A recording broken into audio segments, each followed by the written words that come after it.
Well, I guess we can just do recording and it not be live. And just do recording only. Okay. Yeah, that would. Yeah, we'll just have to go forward without it. That's not good. Yep. All right, so we're gonna go forward. It is recording, but it's just not live on YouTube, so we'll upload it later. Okay, so we ready, Sam? Yes, ma'am. Ready as we'll ever be. Welcome all that we're Housing Advisory Commission meeting Monday, June 15th at 1:30. First item is call to order. I'd like to call the meeting to order. Then second item is approval of agenda. Do I have a motion to approve the agenda?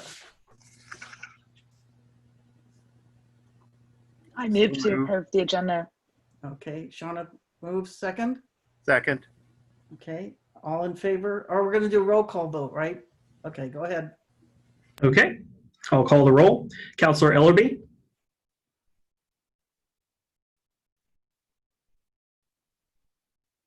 You're muted, Glenn. Yes. yes, okay.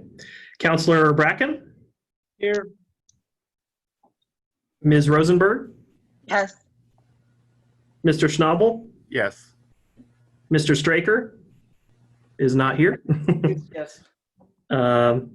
Ms. Lind, Yes. Okay, and Ms. Rodriguez is also excused. Okay, we move on to approval of the last meeting minutes. Do I have a motion to approve the minutes?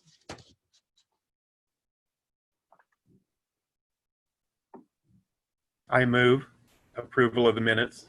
Okay, second?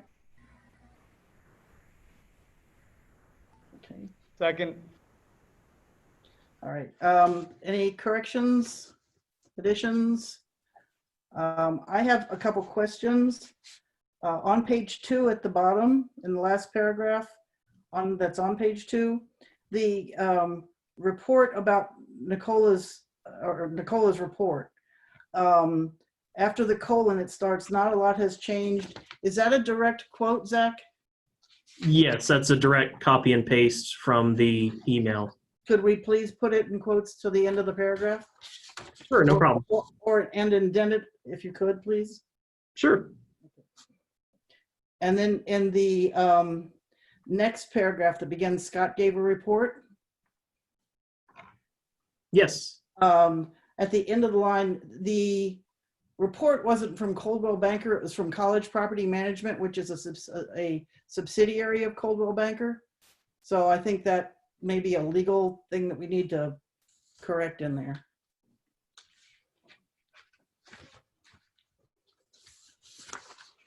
Okay, any other corrections, additions, points to be made? Okay, can I have a motion to approve the meeting minutes as amended? So moved. Okay, second?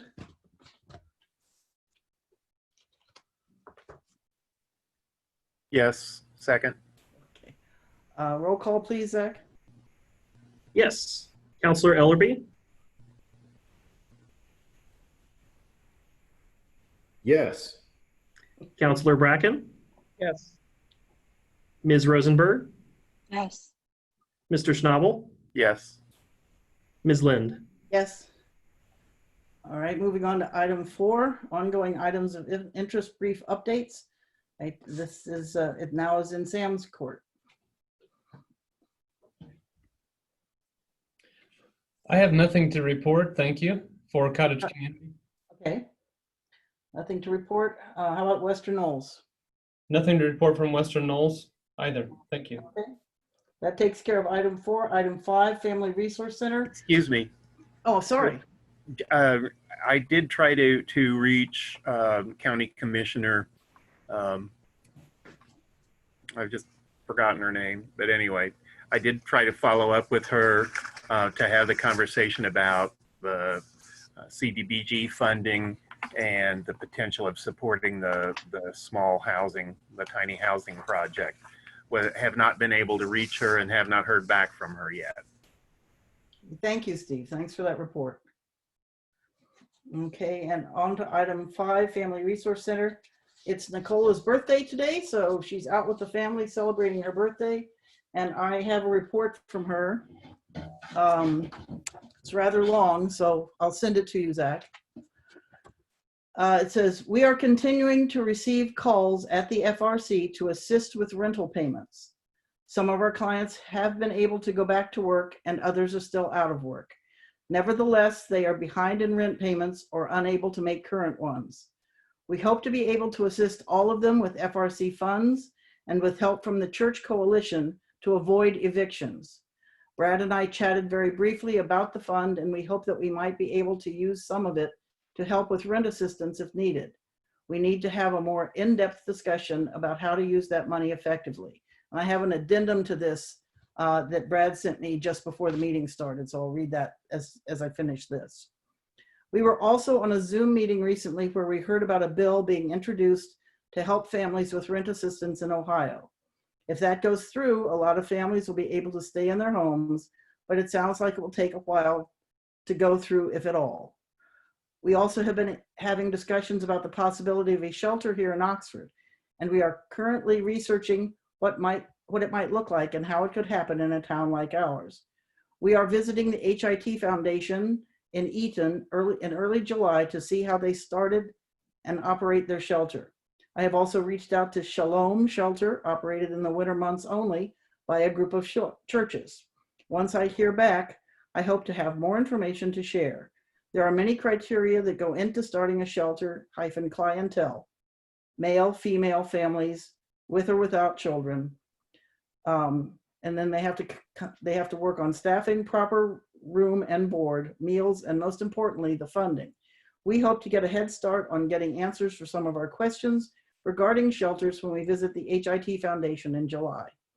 It would be nice to perhaps have some more affordable HUD housing, like PVA or low income, like day estates, so people can be housed directly.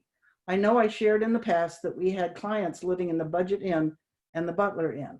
One of our former employees at FRC had once suggested that perhaps it might be worth considering buying one of those inns and putting low-income housing apartments in its place. Just a thought for discussion. And then Brad Hoblitzel, the FRC director, adds, we are looking forward to using the funds from the Housing Advisory Commission and have a couple of cases in process that we would be using those funds for. We will use those funds in the agreed upon situations. 1, for rent payments. 2, to pay back rent in cases to avoid evictions. 3, for deposits on leases. And 4, temporary motel charges not to exceed 7-day stays. As mentioned before, we are working on some cases now that these funds will be of great use for. Nicola and I will also be visiting the HIT Foundation Shelter and Agency on July 9th at 2 p.m. We are excited to hear firsthand about the services they provide. They maintain a 24-hour surveillance 10-bed shelter just outside of Eaton. They also provide other services that we here at the FRC are very familiar with. If anyone would like to join us for that trip, we would be open to that. We don't want to overwhelm them with too many folks, but we're really looking forward to visiting and learning from them. So that's the end of Nicola's report. And then she has a link to the Columbus Dispatch article about the Sherrod Brown's suggestion of funding for emergency rent relief. Okay, and so then we move on to update of fund transfer to Sam. Nothing new on that. Staff is going to be working on that and finding a council agenda date for that, probably in July, because I don't think there's going to be a first meeting in July, so it'd probably be later July when it's actually brought for a vote. Okay, so they don't have the money yet, is that correct? Correct. Okay. All right, let's move on to item 6, new business topics. Steve, CDBG funding. Oh, I jumped out of order. Okay, all right, so that was your report. All right, then we move the second item. Oh, I'm sorry. I did. it was the CDBG approach, and looking at the materials that Sam had shared, and I know I received a copy as well about the funded projects, and also about the potential of special funds that might be forthcoming because of Congress's actions to provide more CDBG dollars to each state from COVID.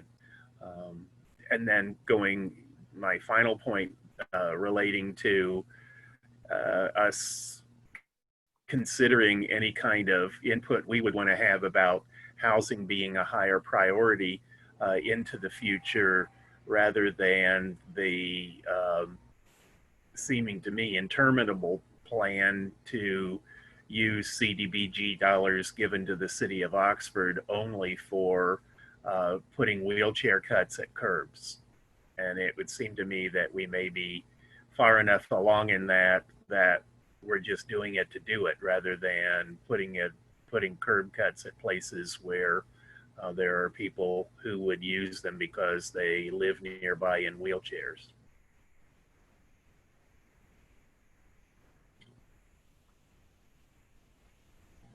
Okay. Sam, are there a lot of remaining curbs that need curb cuts in them in the city? At our current rate, we'll be done in about 2 years. Okay, any other comments for Steve's presentation? I'm sorry, how many years, Sam? The service director has informed us it would be about 2 years.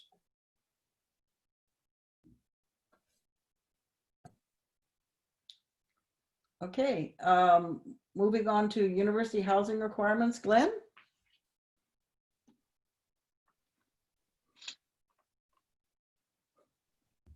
Sorry, my unmute button was giving me some grief. So regarding the Miami University housing requirements, they changed the calendar so that students are going to leave after Thanksgiving break, and they won't be required to come back. There will not be a fall break period to account for those extra days. However, there haven't been any changes in the actual housing requirements regarding residency or commuting or off-campus residency. So those are all the same, other than they're going to ask the students to leave after Thanksgiving break. Okay. Okay, so does anybody have any additional new business that they'd like to bring up? Just a question on that, then how does that affect people's leases for off-campus property? Well, since that's a civil issue, I don't know. But I can only assume, based on what I've seen regarding Oxford contracts, they're normally worded as the week after finals. Like that's because when we switched the length of the semesters to account for the J term, that messed up a bunch of the wording in the contracts that caused a lot of drama. I think it was like 2 years ago. So they've amended those to basically say you have until either the Sunday, I think, or that Monday after the last day of finals versus the end of a semester, or having a hard date to account for Miami randomly changing various calendar dates.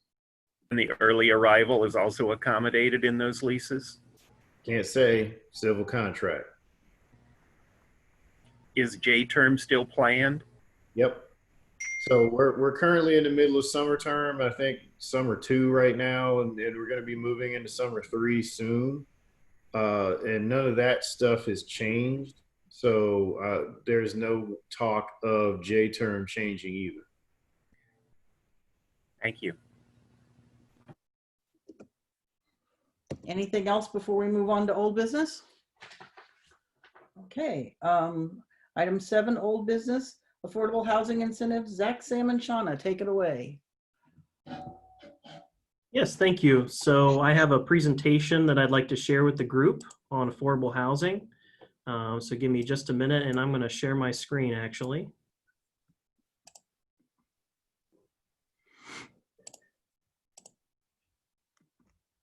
Okay. Can everyone see my presentation okay?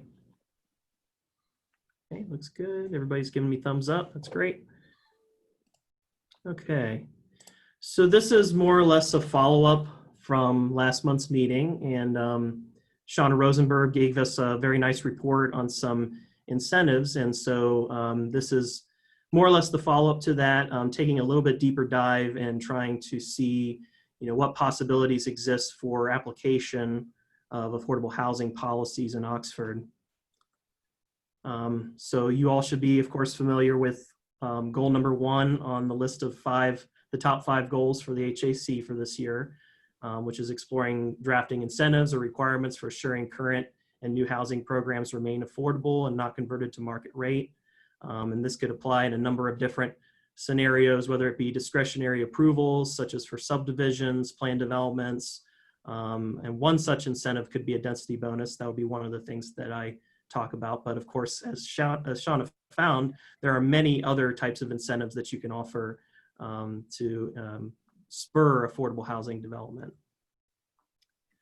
So I think to try and simplify things, it really boils down to 2 main mechanisms to achieve affordable housing. And that is, number 1, either the developers are going to provide it themselves, and we would simply specify a percentage of the units that would be kept affordable in order for the developer to qualify for the incentives for providing the affordable units. And then the second option is that the developers, instead of providing the actual housing, would make a payment in lieu of the required percentage of affordable units. And then the rate, as far as the amount of money that would have to be paid, that would be specified by the city as well. So I think it's helpful to kind of think of it in those terms, boiling it down to those 2 main mechanisms of achieving affordable housing. You're either going to get it on the front end when the development is actually happening, or you're going to get some money. The city is going to get it as a contribution to our affordable housing fund and use it toward affordable housing projects at a later point in time. So this was the list of incentives that Shauna provided to us. It includes many different things. And moving forward with this, so the proposed terminology that I'm using in the rest of this PowerPoint is slightly different. Mainly it's just the first 3 there that is slightly adjusted. So the first topic, we'll refer to that as a density bonus. And then the next 2 there, the reduced parking requirements and dimensional standard adjustments. So dimensional standards are things like setbacks, building height, and so forth. So I'm just grouping them all together as one category with that. And then the next 4 are pretty much the same. So we've got the tax abatements, fee waivers, expedited permitting, and cash payments. The last thing, although it's noteworthy as far as how a city chooses to utilize its city-owned property, in and of itself, it's not necessarily incentive. So we're just going to leave that out of the report for now. But of course, the prime example of that is the Western Knoll site that we had our very recent charrette exercise for, 47 acres on Oxford Riley Road. So beginning with a density bonus, so trying to think of it in terms of, okay, how would it work in Oxford? And that conversation begins with first understanding how density works in the current code. So in Oxford, we have a plan development chapter, and those plan developments actually allow for up to a 10% density increase from the underlying zone. However, this involves some formula calculations because we don't have a quote unquote density standard in our zoning code. Density is simply regulated by minimum lot size. So if you have a smaller minimum lot size, you're going to have a higher density in your development versus having a larger lot size, you're going to be less dense. So in order to calculate the density, the lot size first has to be converted to dwelling units per acre, or DU/AC, before calculating the new density. So I just give an example here with our R1A single family district. That is a 15,000 square foot minimum lot size, which is roughly 1/3 of an acre. And you do the math on that, and that equates out to 2.9 dwelling units per acre. And then you multiply that by the 110%. So basically it comes down to, if it's going to be a planned development and your base zone is R1A, then the maximum density you could achieve would be 3.19 dwelling units per acre. So I was thinking about this and thinking about, if this was an incentive that the city thought about proposing, how would it be set up? And I think it could be set up in a way that'd be similar to how our planned development code works, where basically you allow that certain percentage of density bonus by right when you have the certain percentage of the affordable units provided. So, whether that be 10% density bonus, same as planned developments, or 15%, or, whatever we arrived at, that could be more or less adopted into the code as a provision. So what I'm doing is I'm basically going through each of these incentives and kind of offering up, hypothetically, if this was a possible incentive that the city wanted to explore, how might it work? That's kind of the idea behind my slides here. The next one, reduced parking requirements. So in Oxford, the way that these kick in is when you have any new development, redevelopment, or change to a use or structure or site. So it covers a lot of ground in terms of when these standards kick in. And we have a table in our code that has various numbers of parking spaces that are required based on the land use. So for instance, for retail, we require 1 space for each 300 square feet of usable floor area. And we also specify a maximum. So we kind of have a range where we want you to have a certain number of parking spaces. We've got a minimum and a maximum.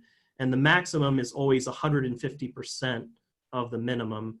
The only exception to that is single family and 2 family. There's no maximum. You can have as many as you want per dwelling unit. But otherwise, there's always a cap on the number of spaces that we would allow. So thinking about a possibility here, so in order to incentivize affordable housing, we might want to then in turn reduce the number of parking spaces that would be required, and not give them a complete, pass, but maybe specify a percentage decrease in the minimum parking spaces. So for example, we say instead of offering up 100% of the required, maybe 70% is the requirement. With the dimensional standard adjustments, this comprises a lot of different standards. So that includes setbacks, building heights, min and max floor areas and such. Sometimes these are collectively referred to as the bulk standards. It influences the shape and form of your city. And currently in Oxford, these can be adjusted in only one of 2 ways. You either have to get a variance from the Board of Zoning Appeals, where you have to meet very strict criteria, what are called the Duncan criteria, or you have to get a waiver as part of a conditional use or planned development. And I really appreciate, I want to stress again, I appreciated the example of Bloomington, Indiana from Shauna's report, because that is a city, Midwestern example that is very progressive in its housing policy. And I did take a closer look at what they are doing there. And for projects that meet their criteria that they've specified, they're basically saying that you don't have to get a variance for certain variations of the code. So for instance, minimum lot area, you can reduce it by up to 30%, lot width by up to 20%. You can reduce your side setbacks and your rear setbacks by a certain amount of feet. And you can also have additional building height above normal if you qualify, if you provide the right amount of affordable housing units. So the possibility here is that, you would allow for a certain degree of adjustment. Again, not giving somebody a complete pass where they're totally ignoring whatever code requirements there are, but giving a reasonable adjustment and basically offering them, they don't have to come to the BZA, they don't have to go through that complex procedure of approval, that it can just be given as a right so long as we get something in return for it. Tax abatements, so this was an example that maybe had less emphasis in the report, but just wanted to cover it anyways. So In Oxford, we currently do not offer any property tax abatements. But just to give an example of an Ohio city that does, so in Columbus, they actually have a requirement where you have to provide an affordable housing component that's actually tied to their community reinvestment area, or CRA, tax abatement incentives. And that depends on what neighborhood you're in. So some neighborhoods that are quote unquote market ready, that are doing really well, those have the affordable housing component as a requirement. Whereas a more distressed neighborhood maybe doesn't have that requirement at all. They're just happy to see you develop anything or rehabilitate anything in those areas, so that requirement doesn't come into play. You simply qualify automatically for the tax abatement. But that's a tax abatement on improvements to property, so it's not a complete 100%, it's 100% of whatever the increase in value is. So in those economically healthier districts, if you're familiar with the Columbus area, if you're familiar with the Short North neighborhood that's just north of downtown, this is one example of that is a CRA currently. It's seen a lot of investment over the years. And in districts such as the Short North, it requires 10% of units to be rented up to 80% AMI, and then another 10% that's rented up to 100% AMI. So that's a 20% total number of units that have to be kept affordable. And they do have a way of calculating the rents and so forth that the project would have to be bound by, and that's for the lifetime of the abatement. So to hash this out as a hypothetical possibility for the city, abatements could be issued for a specified period of time for projects that result in a certain percentage of affordable units. And of course, with property tax, the majority of that does go to the local school district. So if that's going to be impacted in any way, we would certainly want to involve the Talawanda School District in that conversation. The next incentive is the fee waivers. So the city does not currently offer waivers to any of the following that's listed there. So case file application fees, building permit submission fees, which are actually paid upon issuance of the permit once it's approved, water and sewer tap-in fees. So there's a number of fees that any project might entail in order to get the project up and going. And we currently do not offer any waivers to those. In Bloomington, Indiana, however, they do offer fee waivers, filing fees. So that's the same as like the case file application fees. Those are waived for applications that do qualify for the incentives. And then once an application is approved, it's potentially eligible again for even more fee waivers that relate to the right-of-way and utilities. So the possibility here is that we could explore this as far as reducing or waiving fees for projects that are providing that affordable housing component that we're looking for. The expedited permitting, this represents probably a very real possibility, one that could be maybe even administratively handled. So the city does not currently offer any of this expedited permitting. And our permits are actually sparse enough that there really isn't a lineup. They're sparse enough that they're not necessarily issued in the order that they're received, and they go to multiple departments. So it varies, as far as when it actually gets approved. But to give an example, maybe the closest thing that we have to expedited permitting would be actually our new tree ordinance that passed recently, and just recently this month became effective. That does in a way encourage compliance and administrative approval over having to go to the board.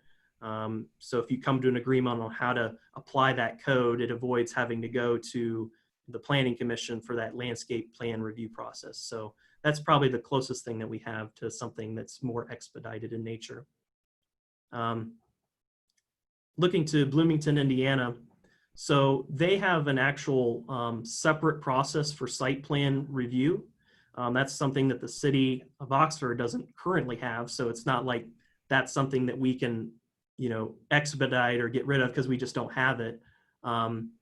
So basically that's for any use that is a permitted use that still has to come forward to their planning commission for review of the site plan aspects of the development. That is something that we already handle administratively here in Oxford. But nevertheless, in Bloomington, what they do to incentivize affordable housing is they say that portion of a petition that is addressed as a minor site plan, so it's addressed administratively rather than having to go to the board for an approval. So a possibility here is to look at various angles of where could we expedite our case file review procedures when we've got that affordable housing component that we desire. And then the last one is the cash payments. So this is most equivalent to the existing trust fund, housing trust fund. So money that could be set aside, donations received that we would put toward housing related purposes.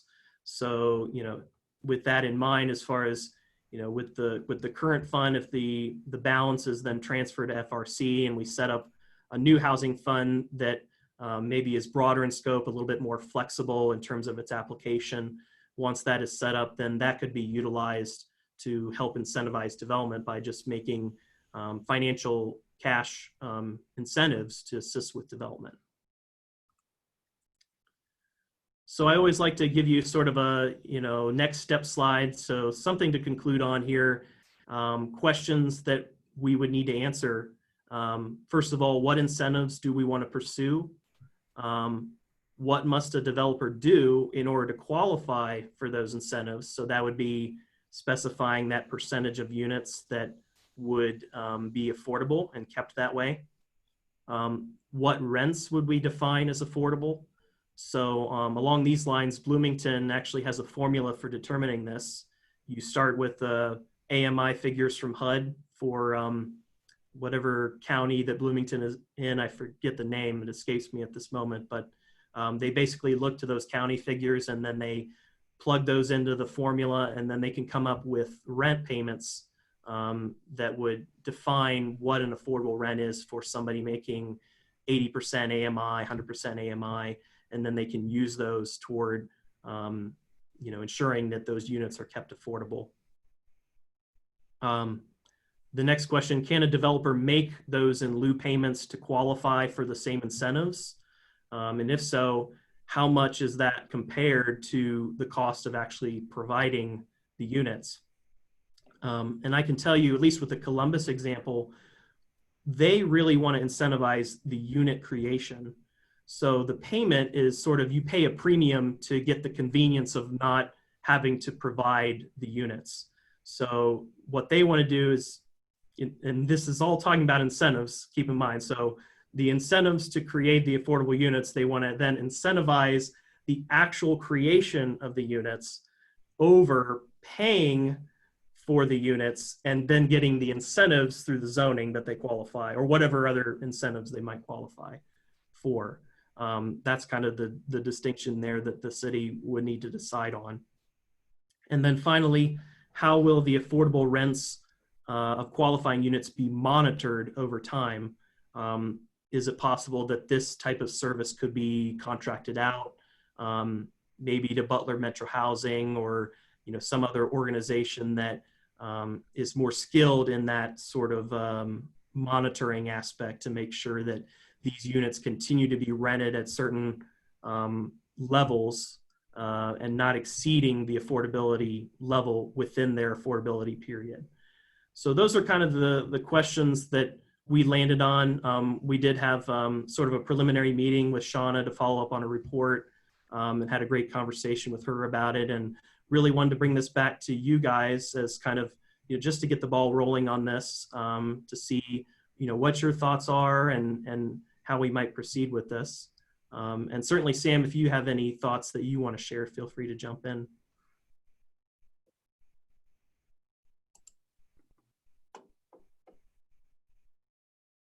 Or Shauna too, if you have thoughts. Yeah, I was writing some notes down. Just a quick question.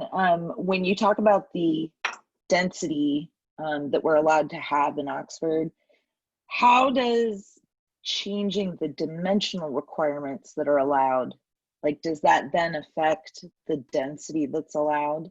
Do you know what I'm saying? Are those two things related such that we actually need to think about what is allowed in Oxford for density if we lowered the dimensional requirements. Yeah, that's actually a good observation. So when you reduce the lot size, you're in effect increasing the density. So in that sense, there's some overlap there between the density bonus and the dimensional standard adjustments. So, I mean, they're really one and the same thing with that in mind, but the dimensional standards would cover other things like setbacks and, well, building height could, in a sense, increase density as well. But yeah, it's really any dimensional standard of our code could be potentially applicable to whatever adjustment that we might want to set aside for it. Okay. Another comment that I have, so if we do have, whether we contract it out or do it ourselves with, you know, whether they comply with the affordable units staying affordable for a certain amount of time, like what happens if they don't? You know, what, do we have some kind of penalty, are you thinking, or what? Yeah, that's a good observation, a good question. Hadn't really thought that far, but yeah, I mean, I could see, you know, something maybe being codified to that effect that addresses penalties as far as, you know, we're giving you this incentive in return. We expect that you're going to fulfill your end of the deal. And if you don't fulfill your end, then, you know, what are the consequences of that? That'd be something we'd have to think about maybe a little bit more to see how that would be dealt with. Okay, I have two more questions and a comment, but I want other people to be able to talk to. So, like, I can come back to my stuff. I was just going to suggest that we could actually, if they should break that, you know, if we're monitoring rents and they're no longer applicable, then we could switch to the in lieu fees that they would have had to pay originally for not having those units. So that's one option that seems kind of natural. Yeah, that's assuming the builder is the same as the owner, which may not be true down the line. I have a couple, a comment and a question or two. Bloomington and Columbus, I appreciate the comparison, but Bloomington has a much larger university and is a slightly bigger city. And so it's not really apples to apples, it's sort of apples to pineapples. But Columbus is totally a different city altogether. I grew up in Columbus, and I remember what Short North used to look like, and it was railroad tracks and decrepit buildings, and those incentives were so that that area could be brought back to be a functional area. And we don't have that here in Oxford. We don't have any slums. So it's, you know, using Columbus as a comparison is, for that, especially that specific area, would be sort of not the same thing. I have a question about real estate set-asides. Since you were talking about the 732 property, would having part of that be set aside for affordable housing by the city be an option? And just have part of it for sale for non-affordable housing, and part of it would have to be for affordable housing? And also, I like the idea of the county rent payment base for Oxford affordable rents, because I think that would, instead of using just Oxford, which has a high base for rent, it would probably be a slightly lower base that we would start from, because I assume that the county rents are by and large generally lower than the rents in Oxford for the similar size rentals.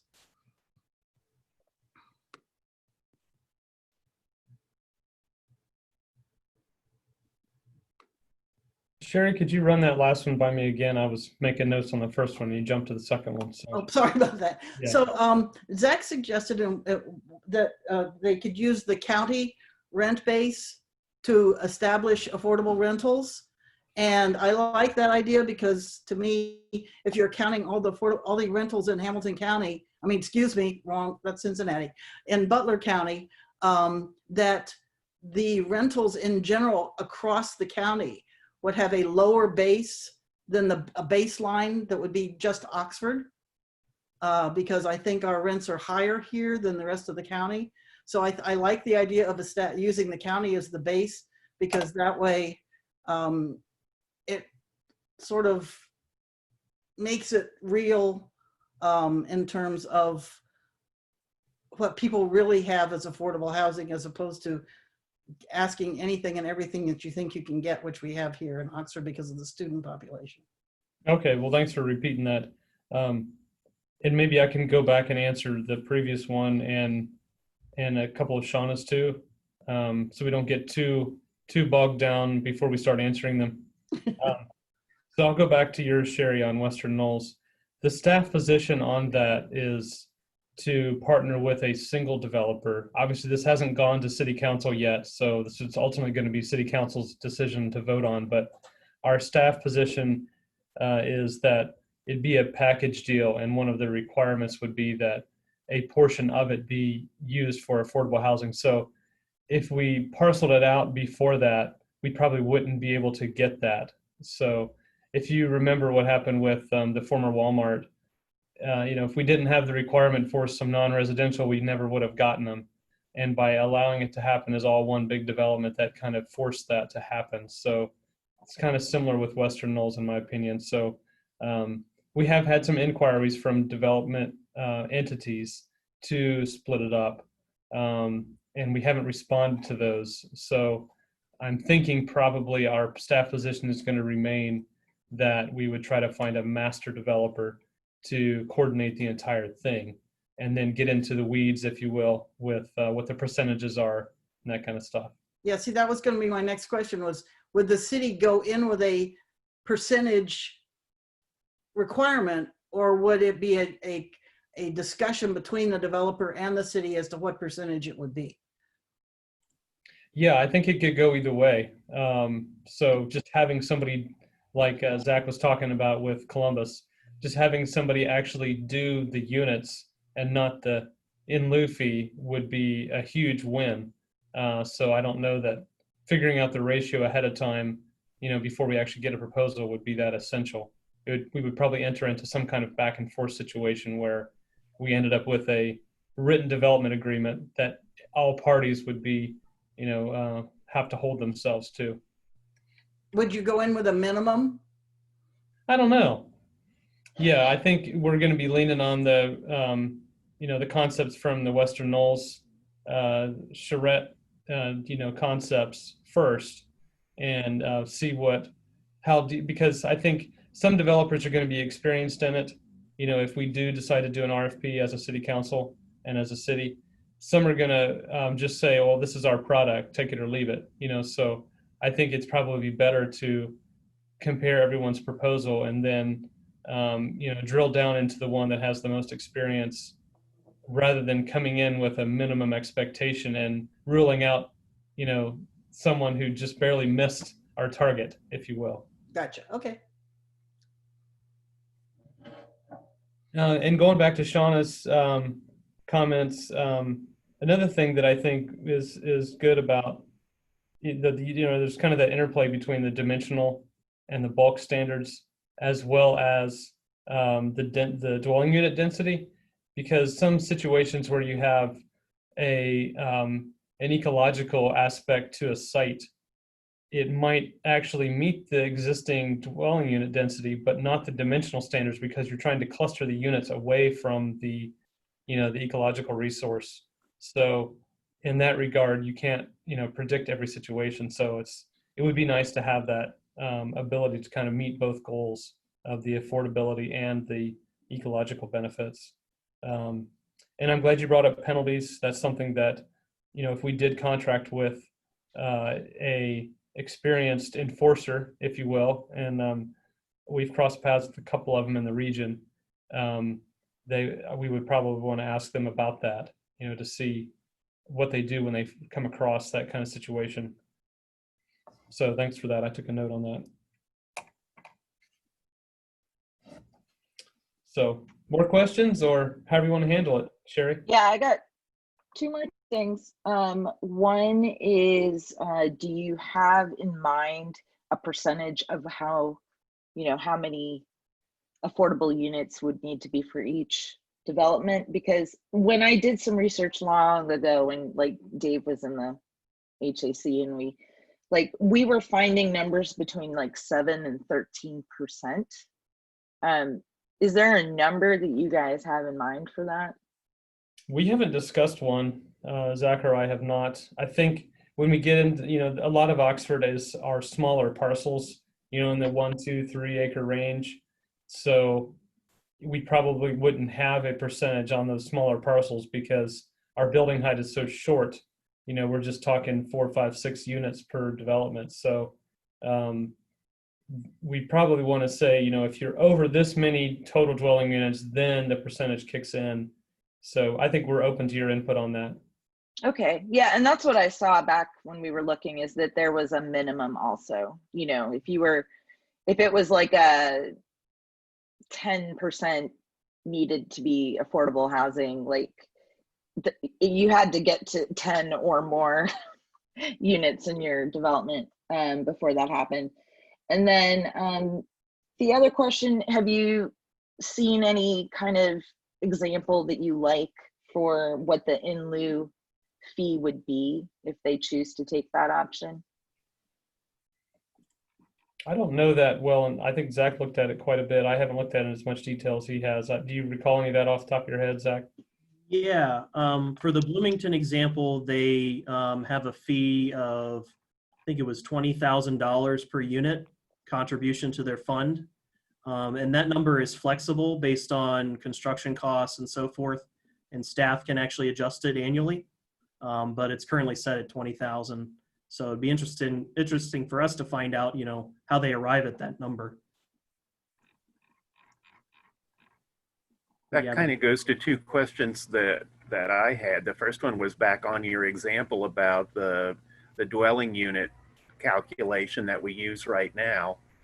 And Sam, you just mentioned about so many of our parcels in town are smaller. So at what point would it kick in? When we were talking about a density adjustment from 2.9 to 3.1, that really doesn't get anywhere in terms of using a percentage for affordable housing. It goes to what Sam was just saying about having to consider the situation. So it seems that there would need to be a minimum number before we could expect discussion of affordable housing. And then when the in lieu of payment is to come in, I'm thinking about how many $20,000 or whatever that amount would be it's going to take while people are paying in lieu of before we would have enough funds to actually assist in the development of one affordable housing unit, knowing that a cost is probably going to be in the $100,000 range without property.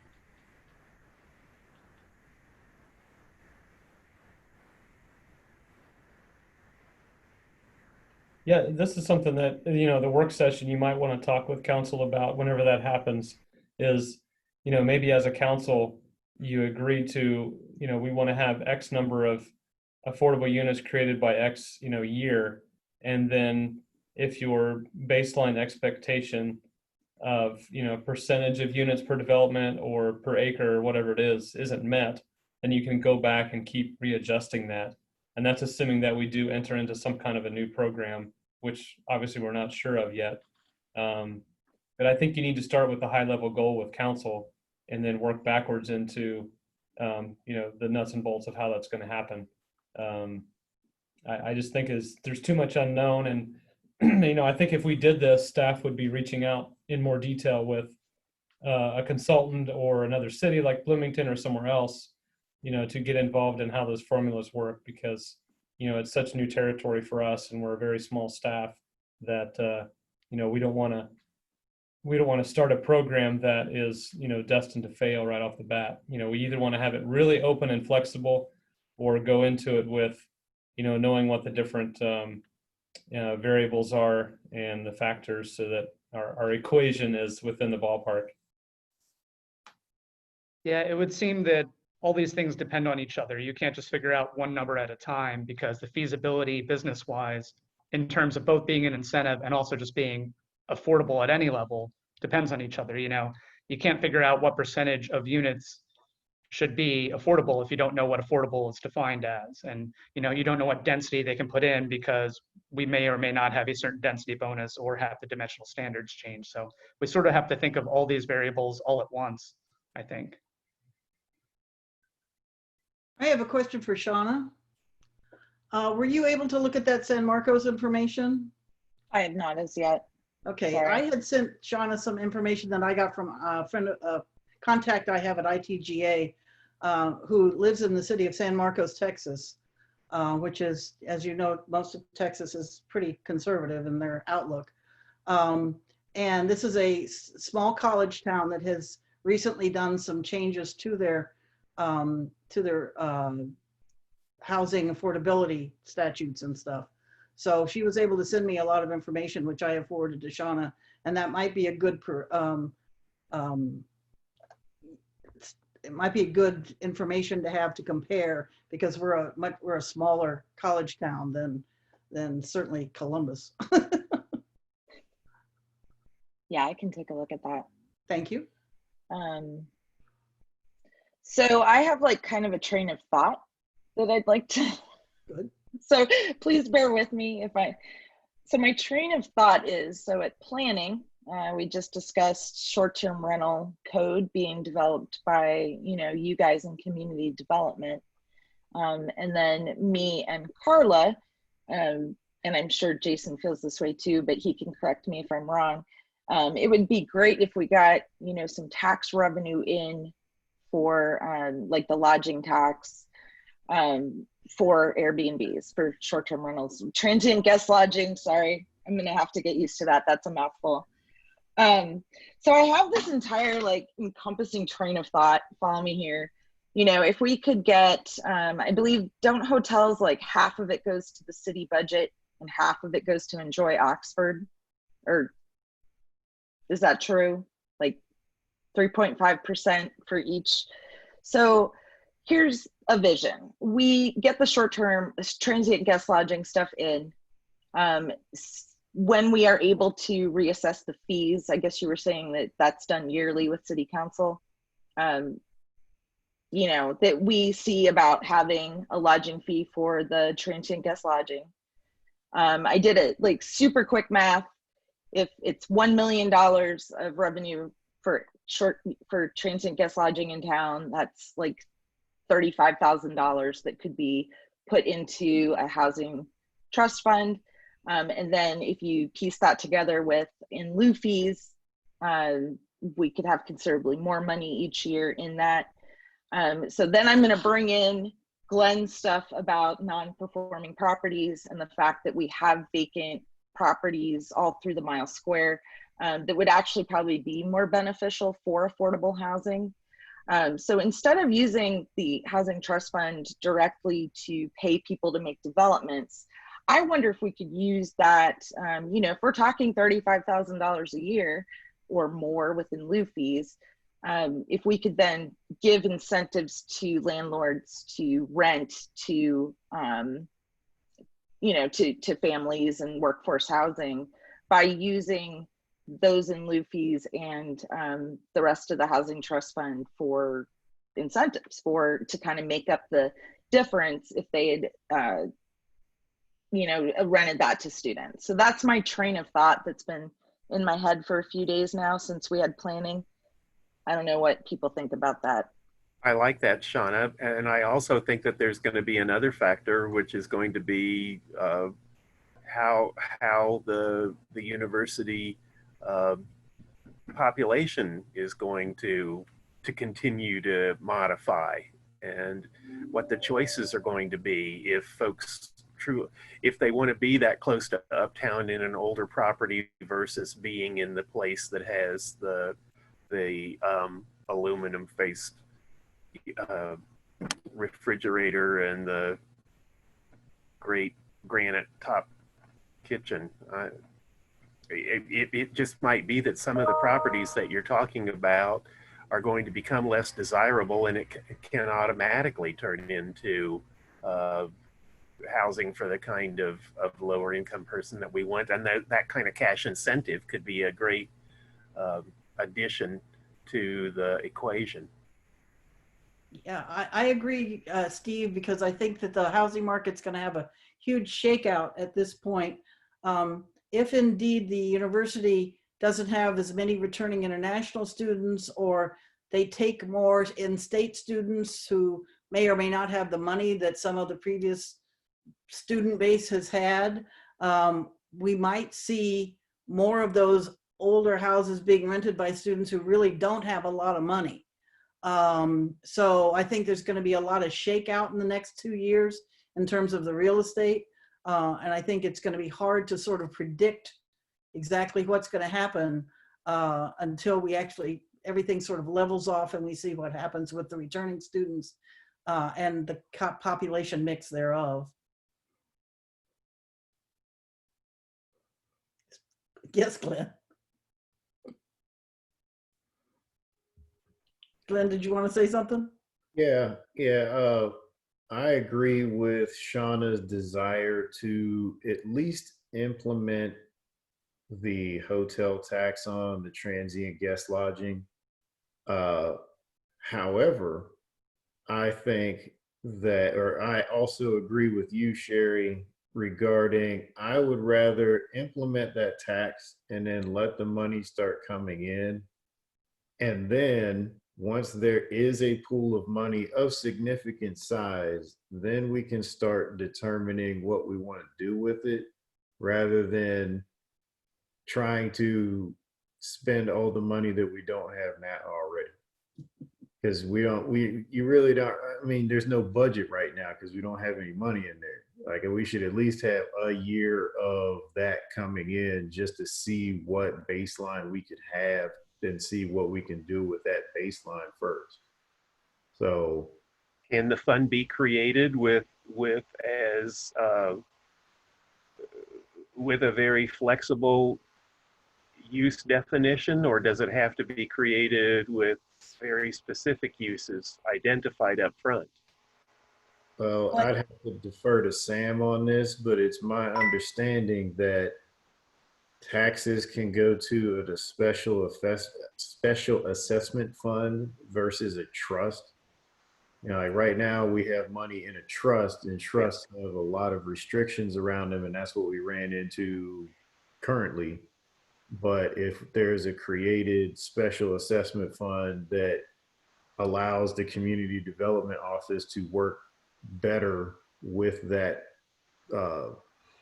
style of fund, I think it's pretty straightforward to create something like that. And then, you know, it would need to get funded, but I think there's an ordering thing there where if you can get the transient guest housing tax applied in a similar fashion to the hospitality tax. So if we're able to apply hospitality tax to transient guest housing, then we can say, okay, the split is going to be this. Mm-hmm. Or it might be in the same ordinance where, you know, this happens, this tax gets applied to the transient guest housing, and this is where the split's going to be, where, you know, instead of it going to Enjoy Oxford like the previous hotel taxes go, there's an amendment that says transient guest housing hospitality tax, half of that goes to this special assessment fund. And it should just be an amendment to the current hospitality tax code, in my understanding of it. But again, this is me riffing off the top of my brain with limited knowledge that I have of that, not being a professional in the community development field. So I would have to defer to my two professionals that are on the call to tell me that I'm crazy or say that I'm kind of close to being right. Well, also additionally, Glenn, I would like to see the ability of the fund as it's set up to not just exist for one transfer from one from the housing, whatever the new Airbnb tax, you're going to call it. And I would like it to be sort of an open concept so that if we have other things that come up that we would like to have money going into that fund, that we wouldn't have to keep going back to city council to say, now can we additionally have this going into that fund, but there would be a way to just, you know, city council would approve it and it wouldn't have to go through a lot of things to get it into that fund. Multiple sources could be used for the fund rather than just one source. Did that make any sense at all?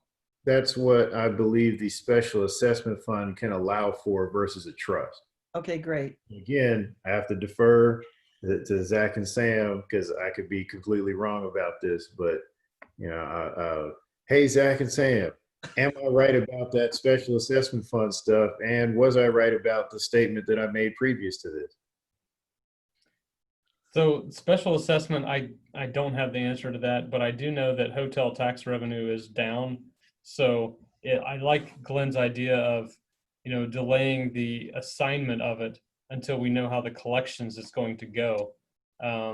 Because I know it's probably all going to come in as one big hotel tax revenue source. So it might be a good idea to wait and see how that revenue goes before then appropriating it, which council does every fall, for a certain purpose. But if there is an ability to separate it out and, you know, do reporting on that, then I would think that would make sense to then take that separate part that comes from transient guest lodging and assign it for these types of uses you're talking about. But I think it's obviously going to be up to city council to determine, okay, is, you know, paving the roads and, you know, paying for whatever the general fund typically pays for going to be what we need to use it for, or is it going to be for specifically targeting improving housing affordability and creating units, that kind of thing. And so we won't know yet until we know what the revenue is in the next year. So maybe that's a fall 2021 decision. So my question about that is the current distribution with half going to Enjoy Oxford and half going to is that codified or is that something decided on by city council yearly? It's codified. So we couldn't codify it for transient guest lodging? I don't think so. I think you would do, we would ask council to appropriate a certain amount to that every fall, so it wouldn't be fixed. So why I'm just curious, like, why would you prefer it to be decided yearly? I mean, I understood what you just said with not knowing what the revenue would be, but just, you know, for instead of worrying about COVID and you know, the reduced revenue, like, what's wrong with making that a permanent codified thing? I just don't know if what the reporting abilities are going to be, because a hotel brings in their check and we only have, you know, 6 or 8 hotels to deal with, but we might have 100 different, you know, Airbnb houses. And so I think we're going to get it all over the place, you know, personal checks, credit card, wire transfers, you know, so it's not going to be as easy to report and evaluate that. So I don't want to speak for the finance department to say that it's going to be an easy thing. So I would assume at the beginning, they're going to want to make an annual decision on it rather than having it a hard permanent policy.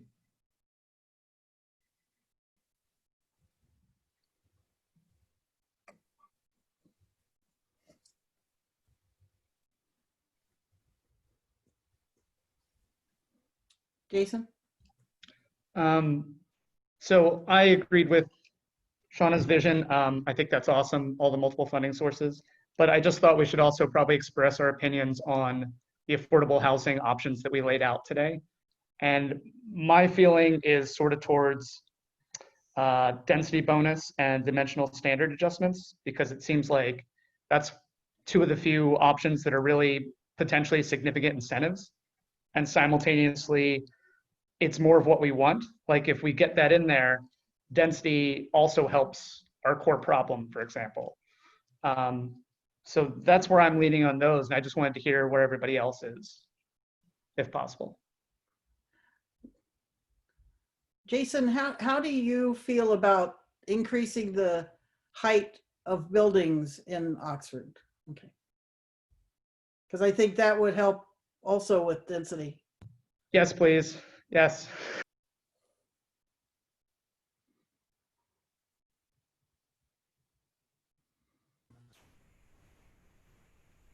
No one else has any thoughts? Well, I'm thinking back through the list without, having memorized it, and I thought that a lot of them had merit. Thank you, Zach. That would be helpful.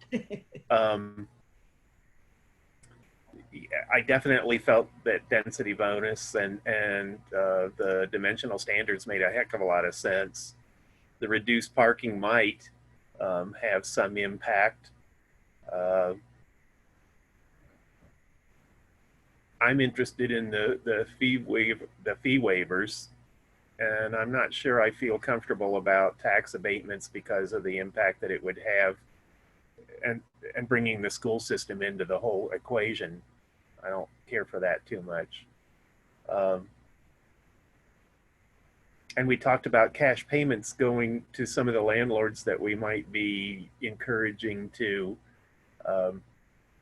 modify their current older homes in the mile square or whatever. And that makes more sense to me than a cash payment to a developer. Oh, Glenn? I like, I'll just say all of the proposed terminologies except the ones that involve reduction of revenue for the city.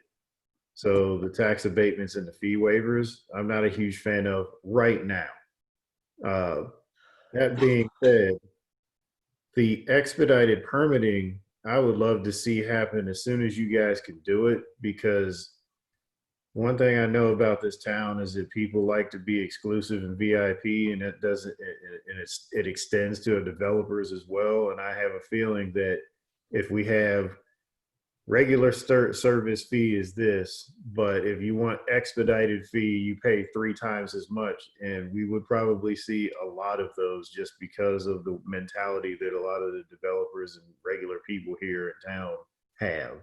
I think it's almost free money. Now, it might not be right now because of the current health crisis stuff, but once those things start to relax and people start to aggressively rebuild things, I believe that extended permitting or expedited permitting would be a really good start. Density bonuses, I think that's the biggest one in my opinion. Reduced parking, I think, should cost a lot if we do it. I think it should require a pretty significant contribution, just to like more than the average, or like if you go to peer municipalities, just because of the parking problems that we have here. If we put a premium on that, I don't think people would be upset about it. I mean, they'll protest because they want to get a good deal, but they'll understand that in this town, parking is at a premium, and therefore they'd be willing to pay for it. And the other ones deal with reduction of revenue, and I'm not a big fan of those. So those would be on the back burner, or the bottom of the list, in my opinion. Yeah, I would like to speak to the reduced parking requirements. I know that in certain developments that they are starting to decrease the number of parking spaces. And I think that with the use now of the scooters and trying to increase the bicycle usage here in town with building all the bike paths and everything, that I would like to encourage the reduction of parking spaces and encourage more spaces for those vehicles to congregate. I think if by giving a space or two for just those scooters, that we would get them off of the curbs and off of where they're just left just willy-nilly. And I think that the students have places they can park in town. They may be far from campus, but they do have places they can park. And I think that I'd like to see a little less vehicular congestion in town.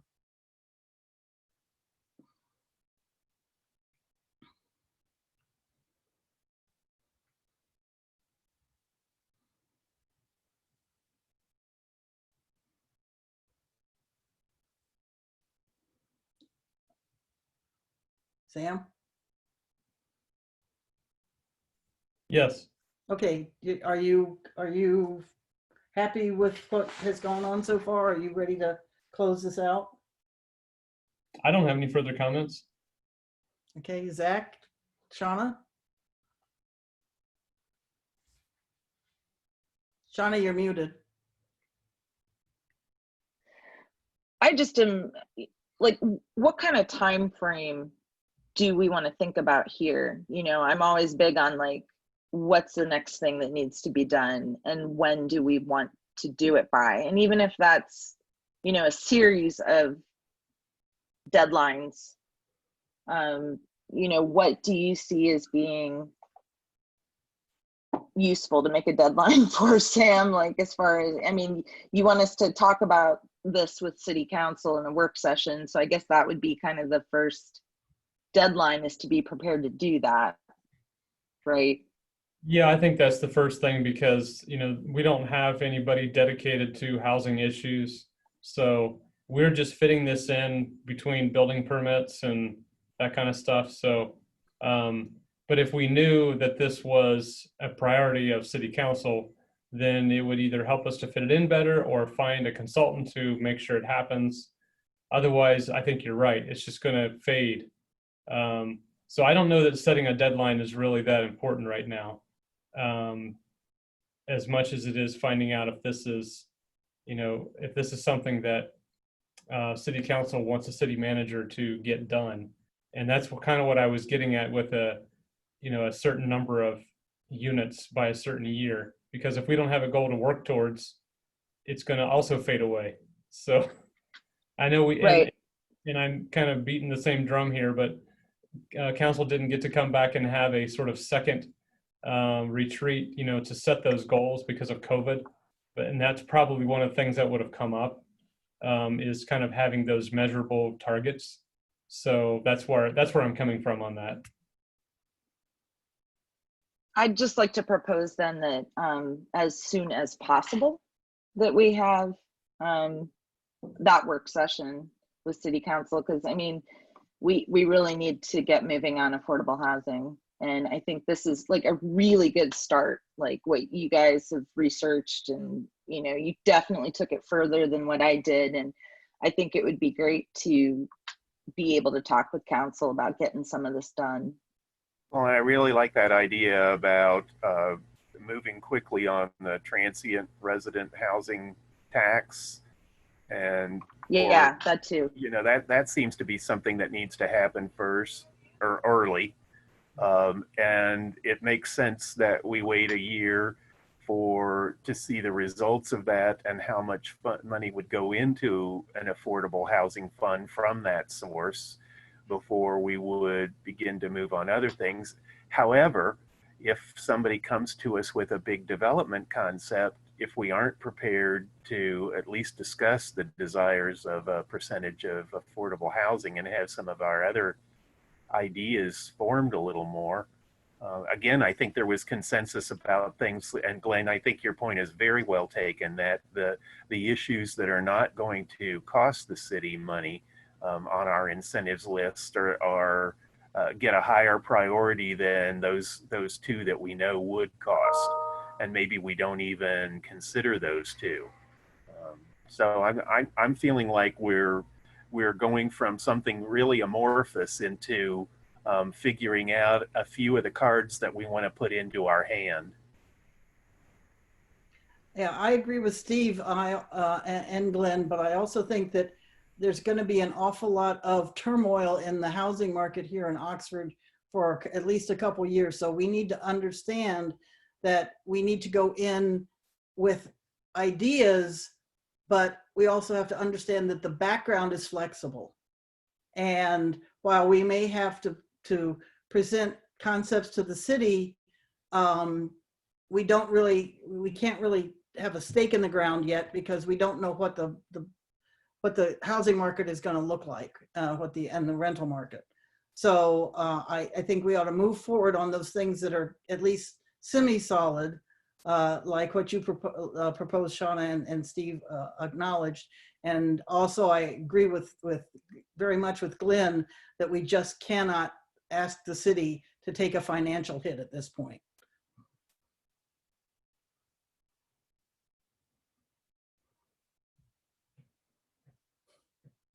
Well, how about this? Let's see if, I'll see if I can get some feedback from the law director and city manager about tying our increase in density or decrease in dimensional requirements to a percentage of affordable units. If we were to happen to get a big development prior to any kind of a other policy change, because, as I think about what Steve said a little bit, there's enough momentum here that we might be able to memorialize something in writing and, and ask council to do that before there's new revenue. Because I know in the past we've been hesitant about that, and the city manager's been uneasy about doing development agreements because of some, bad deals that we've gotten into in the past. So, but with enough support from the top, perhaps we could develop some written standard that we could work with. And maybe we won't find another city in Ohio that's doing this. We might just have to pave some new territory here. But I don't know what else to do other than start to try to make some headway in that area, because it's something that we need, and I don't see the development community doing it a whole lot, not enough anyway. Well, maybe this will give them some incentive. Good, very well. Yeah. Jason? Yeah, I like that a lot. But also just going back to the transient guest housing fees, I feel like that's a missed opportunity that isn't as dependent on how the housing market plays out. And so that's probably something that should have existed years ago, in my opinion. And, every month we're not doing that, we're missing lost revenue towards our goals. So while I agree with what you said about everything else, we might have to feel how it plays out and be a little flexible in some areas. I think we should definitely move forward where, one, we have this momentum, like Sam just said. There are things that are more solid, and there's this opportunity for the transient housing. Glenn? I would like to make a motion to recommend to council that we include transient resident housing under the hospitality tax. Second. Okay, roll call, please, Zach. Can I get a clarification first? Because the way the way the state law reads, you have to have 5 beds. So I think what you're saying is you want to reduce that to 1 bed or more. So that would then allow the short-term rentals, the transient guest lodging to have to submit that tax revenue. Yes. Okay, thanks. All right, are we ready for the roll? Okay, I'll start with Councilor Ellerby, Yes. Councilor Bracken, Yes. Ms. Rosenberg, Yes. Mr. Schnabel, Yes. Ms. Lind. Yes. All right. Thank you. Thank you very much, Glenn. Okay, are we ready to move on to adjournment? Item number 8. Can I have a motion to adjourn the meeting? I'd like to do that and have my lunch. Second? Seconded. Okay, roll call again, Zach, sorry. All right, here we go. Councilor Ellerby, Yes. Councilor Bracken, Yes. Ms. Rosenberg, Yes. Mr. Schnabel, Yes. and Ms. Lind. Yes, and thank you all for a very productive meeting, and thanks to Zach and Shauna and Sam for the PowerPoint presentation. And Zach, before you post it, please, I would still like to make some capitalization corrections and punctuation corrections. Very So if you could send it to me again, I'll make those and send it back to you. No problem. Yes, Jason? And I wouldn't mind getting the different reports from today. Zach's was great, but also Nicola's, if Yes. possible. Yeah, Thank you. I'll get that to Zach and he can get it out. Awesome. Thank you. Thanks, everybody. Bye. Thank you very much. Go eat, Steve.